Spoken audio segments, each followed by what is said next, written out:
itu posisi saya sebagai advokat. Ya.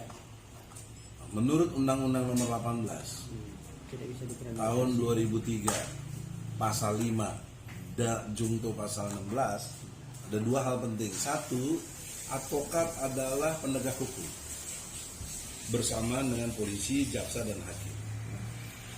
Pasal 16 sebagai penegak hukum dalam menjalankan tugasnya, advokat tidak bisa dipidana, dikriminal.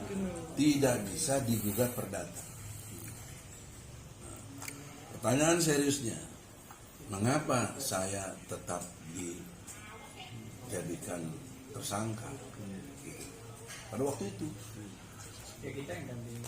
ya jam sampai pagi itu. Sampai subuh jam 6.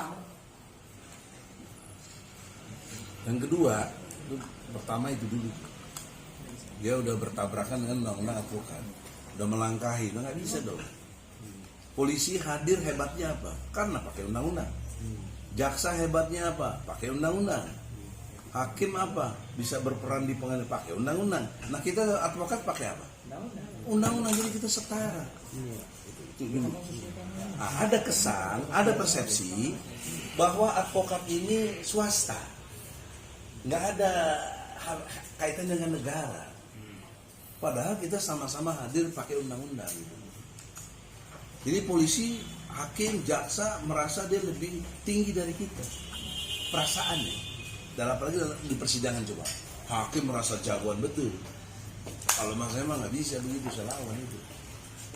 Saya minta ganti hakim Indonesia. Nah yang kedua, kasus ini berjalan, saya tetap ditahan, ya kan, 41 hari di Polda.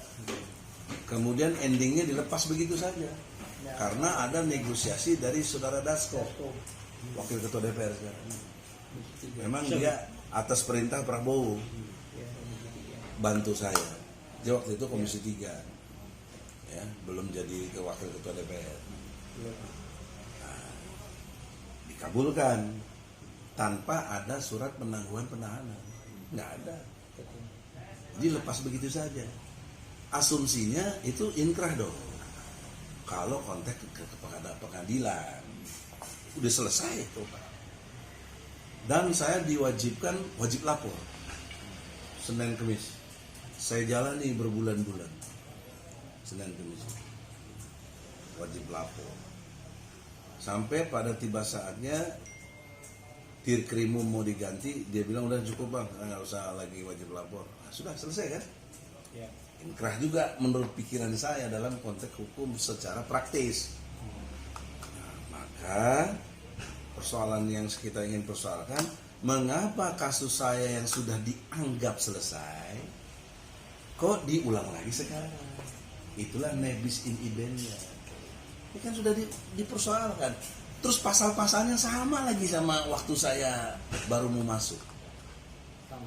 Sama persis, nggak ada. Terus panggilannya pertama lagi. Lalu dulu ngapain meriksa saya? Betul. Waktu dulu saya itu diperiksa ngapain? Ya. Dan saya diperiksa sebagai saksi, bukan tersangka.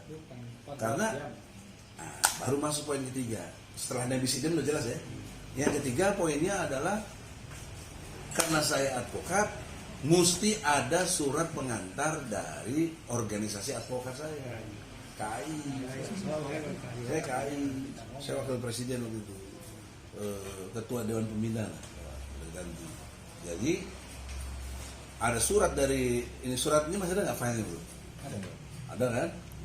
Dari KAI protes keras ke Polda, harusnya lewat KAI dulu. Itu pun nggak dianggap.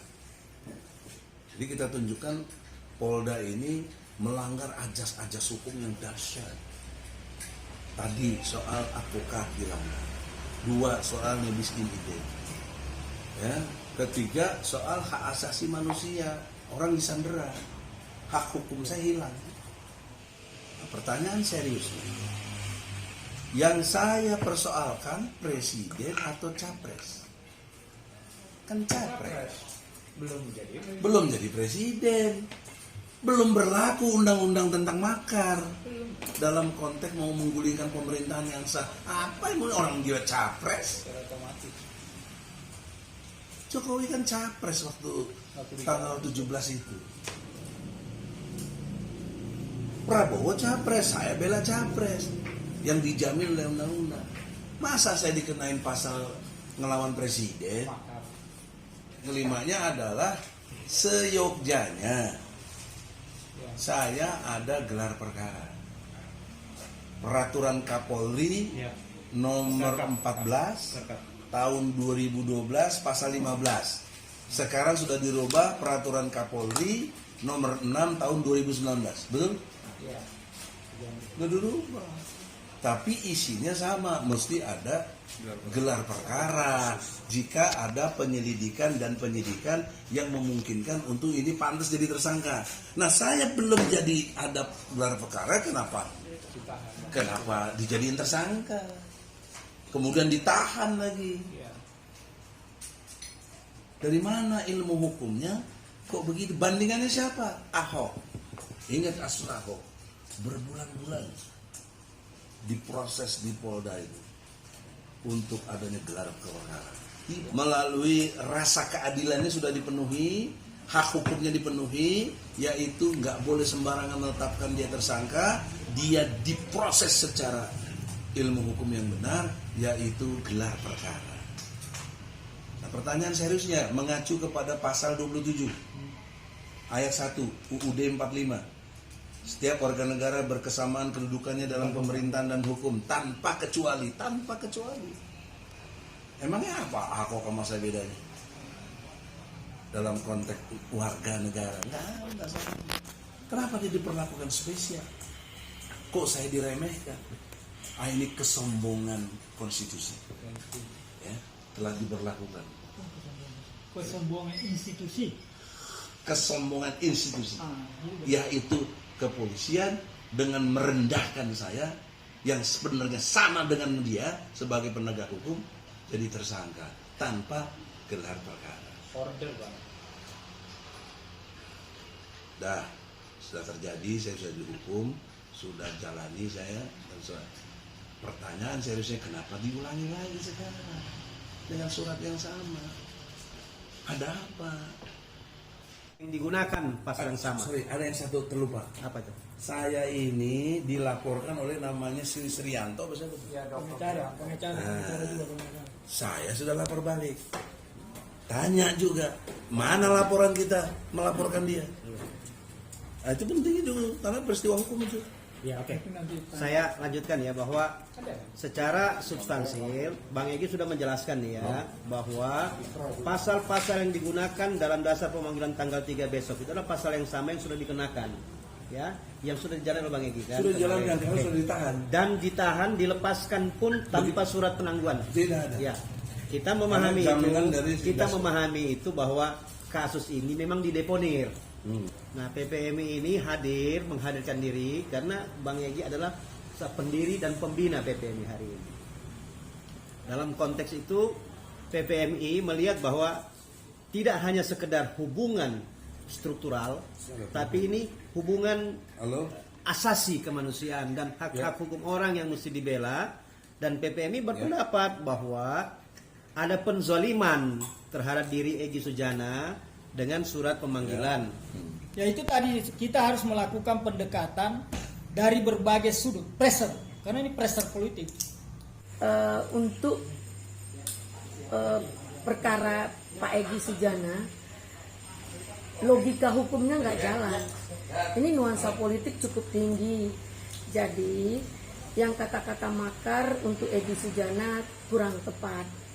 Karena makna makar itu sendiri tidak terrealisasi dengan apa-apa yang disampaikan. Kita ingin kepada pihak polisi atau Polri netral dalam menanggapi kasus ini, di mana ketika dia menerima laporan siapa Bang Suyatno, dia juga harus tahu siapa Suyatno, apa kapasitas Suyatno untuk melaporkan Suryanto untuk melaporkan Pak Egy Sujana gitu.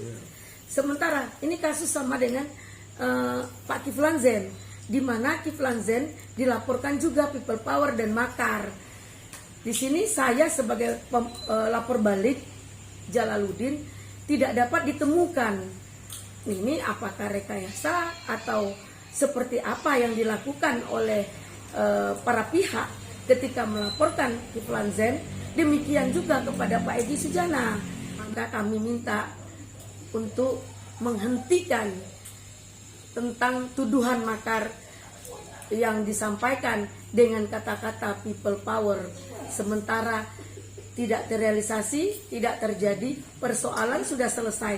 Sudah setahun loh Jokowi, sudah setahun setengah loh Pak Jokowi menjabat. Udah basi saya rasa kata-kata makar. Nah, bahasa people power itu dimulai dari Pak Jokowi. Terima kasih. Ini memang kacau, gitu loh. Kenapa saya katakan kacau? Saya kan mendampingi ribut di dalam. Ada Bang, sampai jam 6 pagi kita dikeroyok bukan 20 penyidik, sampai 40 waktu itu ribut kita di dalam. Alasan apa menahan ini? Kan begitu, dilur-lur terus pemeriksaan. Jadi poin yang bisa saya katakan memang betul ini mengadakan supaya terjadi proses pembungkaman itu aja. Jadi bagi Bang Egy karena dianggap reaktif, berusaha untuk dibungkam dengan cara apapun. Assalamualaikum warahmatullahi wabarakatuh. Saya Azam Khan, kebetulan wakil dari Bang Egy, TPUA, wakil ketua umum ya. Jadi kita melihat memang ada satu proses yang ugal-ugalan dalam masalah pemanggilan Bang Egy Sujana. Karena bulan 4 tanggal 17 tahun 2019 itu sudah lampau 1 tahun setengah, tapi kenapa dihidupkan kembali? Padahal kalau kita melihat prosesnya dalam Undang-Undang Advokat itu 2003 18 pasal 5 pasal 6 itu sudah jelas barang siapa pasal 16 ya, barang siapa yang menjadi lawyer dalam waktu itu sudah tidak bisa dipidana dan diperdatakan. Oleh sebab itu persoalan-persoalan selain daripada itu, kasus ini memang nebis in idem, memang tidak bisa dipaksakan kembali karena banyak faktor gitu loh ya. Saya kira ini memang politis.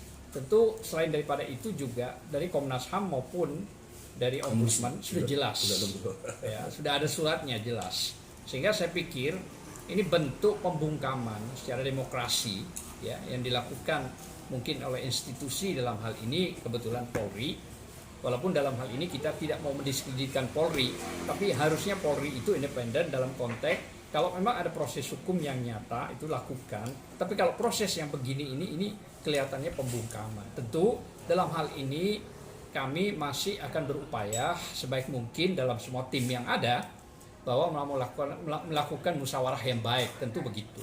Tapi kalaupun tidak, tentu ada langkah-langkah lain yang akan kami lakukan. Terutama bicara Bang Egy, masanya juga bukan sedikit, gitu loh ya, bersaing dengan FPI maupun dengan 212. Tapi kan bukan itu persoalannya. Kami berharap bahwa proses ini memang proses yang sudah harusnya tidak perlu ada. Kalau kita bicara SP3, seharusnya memang tidak ada SP3. Karena dari awal pada saat ditahan 41 hari yang saya dampingi di Polda, dan tidak ada penangguhan penahanan sebenarnya. Proses ini berjalan seolah-olah hal-hal yang memang tidak ada apa-apa. Dan anehnya juga, Bang Egy ini melakukan wajib lapor 1 minggu 2 kali, Senin dan Kamis. Dan berbulan-bulan, sehingga akhirnya dir umumnya itu menyatakan tak perlu lagi dilakukan. Dipikir sudah clear, tidak ada lagi proses. Kok tahu-tahu ini muncul, ada apa? Saya pikir ini kalau saya menganggap ini sebuah ghost aja. Ya, sebuah ghost aja ini. Artinya memang ya ada panggilan hantu lah menurut saya. Insya Allah dalam hal ini kami sebagai orang muslim tentu akan mengedepankan sebuah proses. Namun proses yang kami lakukan adalah sebuah proses musyawarah yang terbaik. Tentu dari beberapa rekan yang ada semuanya akan tergabung. Dan insya Allah, bismillah, Allahu Akbar, Allah akan melindungi setiap siapapun yang menjadi teraniaya. Dan ingat, doa orang teraniaya itu langsung diijabah, dikabulkan oleh Allah. Jangan bergembira dulu, jangan berhappy ria dulu, walaupun kalian punya kekuasaan apapun, tapi tak kala Allah menerima doa yang teraniaya, selesai kalian. Saya tidak tahu apakah itu bentuk azab, teguran atau apa. Kita kembalikan kepada Allah. Yang penting proses Bang Egy Sujana itu sebenarnya sudah clear. 1,5 tahun itu bukan pantas dibuka kembali menjadi sebuah proses. Saya kira itu aja. Terima kasih. Wassalamualaikum warahmatullahi wabarakatuh.